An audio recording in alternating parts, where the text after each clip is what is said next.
नमस्कार बच्चों, मैं हूं आपका अपना दोस्त, आपका अपना होस्ट द बायोलॉजी बीच। शुरू करते हैं आज का टॉपिक, जो कि मैंने लिया है आपके मेल रिप्रोडक्टिव स्ट्रक्चर से। समझ के चलना बहुत इंपॉर्टेंट है बेटा, मज़ा आने वाला है। क्यों? आपको पता है, आप इंटरेस्टेड हो, आपको अपने बारे में जानने को मिल रहा है। चीज़ों को जितना ज़्यादा जानोगे उतना ज़्यादा समझोगे, और समझोगे तो उनको प्रैक्टिकल लाइफ में इस्तेमाल भी कर सकते हो। तो ह्यूमन बॉडी बहुत सारी कैविटीज़ में बांटी हुई, लेकिन अपन सिर्फ बात करने वाले हैं एब्डोमिनल कैविटी के बारे में। एब्डोमिनल कैविटी को दो हिस्सों में बांट देते हैं। जहाँ पर आप बेल्ट बांधते हो वो लाइन कर दिया मैंने, और अब उसके नीचे वाला हिस्सा लोअर एब्डोमिनल, उसके ऊपर वाला हिस्सा अपर एब्डोमिनल। ठीक है, तो लोअर एब्डोमिनल में एक बैग लाइक स्ट्रक्चर मौजूद है, जिसे अपन बोलते हैं स्क्रोटम। उस स्क्रोटम के अंदर मौजूद हैं दो टेस्टिकल्स। अब वो टेस्टिकल्स के अंदर बहुत सारा इंपॉर्टेंट मैकेनिज्म चल रहा है। लगभग 250 से 300 चैम्बर्स हैं। इनको बॉडी टेम्परेचर से 2 से 2.5 डिग्री टेम्परेचर कम चाहिए। क्यों चाहिए? क्योंकि इतने ही टेम्परेचर पर गैमीट्स डेवलप हो सकते हैं। यानी कि बेटा मियोसिस यहाँ पर ही होगा। ह्यूमन में मियोसिस तभी होगा जब गैमीट्स बनाने। तो यहाँ गैमीट्स बनने बेटा कौन से? स्पर्म। ओके बेटा, तो पूरा पथवे समझते हैं। देखो, यहाँ पर स्पर्म का फॉर्मेशन हुआ। इस स्पर्म को कलेक्ट किसने किया? एपिडिडाइमस ने। एपिडिडाइमस ने क्या काम किया? उस स्पर्म को रिसीव किया और किसको दे दिया? बास डिफरेंस को। बास डिफरेंस ने ले जाकर स्पर्म को कहाँ छोड़ दिया? सेमाइनल वेसिकल में। और सेमाइनल वेसिकल की जो ओपनिंग है वो सीधे कहाँ हो रही है? प्रोस्टेट ग्लैंड के साथ में। प्रोस्टेट ग्लैंड खुल रहे हैं कहाँ पर? एक मेन ट्यूब, जिसे अपन बोलते हैं यूरेथ्रा। अब यूरेथ्रा में दो तरह की ओपनिंग है, एक तो प्रोस्टेट की होगी, दूसरा कहाँ? बल्बो यूरेथ्रल ग्लैंड की। ठीक है, जिन्हें अपन कॉपर्स ग्लैंड भी बोलते हैं। और सीधे जाकर रिलीज कर दिया कहाँ पर? यूरेथ्रल मीटस के पास। ठीक है, तो अपने पास कोई स्पेसिफिक वे नहीं है, स्पेसिफिक पथ नहीं है। हमने पास यूरिन के लिए और स्पर्म इजैकुलेशन के लिए सेम या कॉमन पथवे है। ठीक है, जैसे अपन बोलते हैं यूरेथ्रल मीटस या यूरेथ्रा। ओके बेटा, अगली बात सुनो। यहाँ वाली बात अगर समझ में आ गई तो सारा पथवे क्लियर है, कहाँ प्रोड्यूस हो, कैसे आ रहे हैं, कहाँ से आ रहे हैं। ठीक है, ये मैंने बनाया हुआ है आपके पास यूरिन ब्लैडर, और ये जो दोनों दिख रहे हैं आपको ब्लूइश वाले, ये अपन बोलते हैं यूरेटर्स, जो कि किडनी से आ रहे हैं। इनको कोई हमें स्टडी नहीं करना, मैंने केवल आपको पहचानने के लिए बनाया।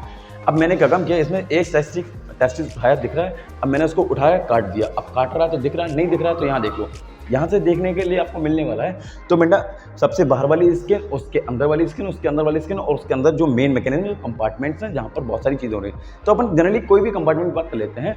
तो सुनो, सबसे बाहर वाली जो लेयर है उसको पेराइटल वेजाइनलिस बोलते हैं, उसके अंदर वाली विस्ट्रल वेजाइनलिस बोलते हैं, और उसके जस्ट अंदर वाली लेयर को अपन बोलते हैं ट्यूनिका एल्ब्यूजिनिया। ठीक है, इतनी लेयर्स को ध्यान रखो। नीट में डायग्रामेटिक क्वेश्चंस मिलने वाले हैं आपको, 100% मिलेगा, और मैं गारंटी दे रहा हूँ। PYQ डाल लो इस दोनों डायग्राम को। अगली बात सुनो। तो बेटा, जो सीमेन है, या फिर मैं बोलूँ सिंपल सी बात कि स्पर्म का जो प्रोडक्शन वो कहाँ हो रहा है? इन सेमिनिफरस ट्यूब्यूल्स में हो रहा है, which are actually lined by the tunica albuginea. यानी कि सेमिनिफरस ट्यूब्यूल के जो बाहर की जो कवरिंग है उसको ट्यूनिका एल्ब्यूजिनिया ही बोलते हैं। बात समझ लो। इसके अंदर कौन है? Seminiferous tubules. सेमिनिफरस ट्यूब्यूल्स बहुत सारे हैं। ठीक है, कितने? 250 से 300 कंपार्टमेंट के अंदर सेमिनिफरस ट्यूब्यूल्स भरे हुए हैं बेटा। पर होता है स्पर्म का प्रोडक्शन। तो बेटा, स्पर्म प्रोड्यूस करने के लिए क्या चाहिए? Seminiferous tubules. इसका अंदर स्ट्रक्चर अपन स्पेशली डिस्कस करेंगे जब अपन बात करेंगे स्पर्मेटोजेनेसिस। ठीक है, सेमिनिफरस ट्यूब्यूल्स के अंदर बने क्या? आपके स्पर्म। अभी इनको चाहिए एक रास्ता। तो रास्ता क्या है बेटा? सेमिनिफरस ट्यूब्यूल्स के अंदर बने, इनको रिसीव किया किसने? रेटेटेस्टिस ने। रेटेटेस्टिस एक ताऊ की तरह एक्ट करते हैं। बोले कहाँ जा रहे हो बे? तो कहाँ जा रहे हो? कहाँ भैया? बच्चे डर जाते हैं ताऊ से। बच्चे कौन? स्पर्म। और ताऊ कौन? रेटेटेस्टिस। और रेटेटेस्टिस को देखकर बोलते हैं यार ठीक है, ताऊ गुस्सा है, आज मरना बहुत मारेंगे। तो रेटेटेस्टिस में वेट करते हैं अनटिल और unless they little get mature. थोड़ा सा ये मैच्योर हो जाते हैं, थोड़ा सा मैच्योर होते हैं, तब रेटेटेस्टिस इनको पास कर देता है। कहाँ पर? बास एफ्रेंशिया में। तो रेटेटेस्टिस की ओपनिंग को कौन रिसीव कर रहा है बेटा? बास एफ्रेंशिया। बास एफ्रेंशिया में कुछ टाइम रुकते हैं, उसके बाद बोलते हैं कि चलो यार ताऊ, चाचा जाने दो यार, जाने दो जाने दो। तो बास एफ्रेंशिया रिलीज कर देता है। इसको कौन रिसीव करता है? Epididymis. Epididymis the main junction which receive the all the tubes from inside of the testicle.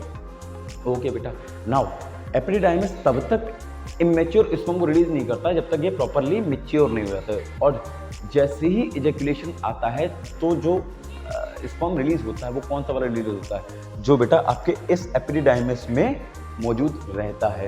पहली बात। दूसरी बात, अब ऐसा थोड़े ना है कि आया और छोड़ दिया। तो बेटा देयर इज सिनेरियोज है ना, कि जो पहले वाले हैं जो मैच्योर हो चुके पहले वो जाएंगे। तो बेटा इनकी ओपनिंग जो हो रही है वो कहाँ हो रही है? दिस इज द पास। देखो ये तो अपने पास लोअर एपिडिडाइमस है, हाईली कॉइल्ड स्ट्रक्चर है, ठीक है, तो आगे जाकर और भी कॉइल होता थोड़ा सा बचता है। तो इसकी ओपनिंग किसने रिसीव की बेटा? बास डिफरेंस। बास डिफरेंस क्या कर रहा है पता है आपको? बास डिफरेंस ये आ रहा है घूमकर, है ना, और ये इसकी ओपनिंग किसने रिसीव की? सेमिनल वेसिकल ने। आगे तो आपको सारा पथवे पता है, तो इस पथवे को याद रखने का सबसे बढ़िया तरीका है serve it to every virtual person. Serve मतलब SE मतलब सेमिनिफरस ट्यूब्यूल्स, R मतलब रेडिटेसिस, VE मतलब बास एफ्रेंशिया। इट टू को हटा दो, P फॉर पेनिस बेटा। ओके, मतलब तो you very well understand what I want to say कि serve it to every virtual person. मैं आपको पूरी ट्रिक ऑन माई बोर्ड में लिख कर बताऊंगा कि किस तरीके से ये फॉलो अप करते हैं। तो बेटा आज का टॉपिक आपका हो रहा है खत्म। सलाम, प्लीज लाइक शेयर सब्सक्राइब। अगली वीडियो मैं लाइव शुरू करूंगा, जिसमें मैं सिंपली अपने आंख से शुरू करूंगा आपके सामने। मतलब प्रिपेयर्ड नहीं रहेगा, कुछ भी सामने शुरू करेंगे। ओके बेटा, तो just wait and watch, I will make something big and unexpected. Okay बेटा, see you soon, take care and do your best. Bye.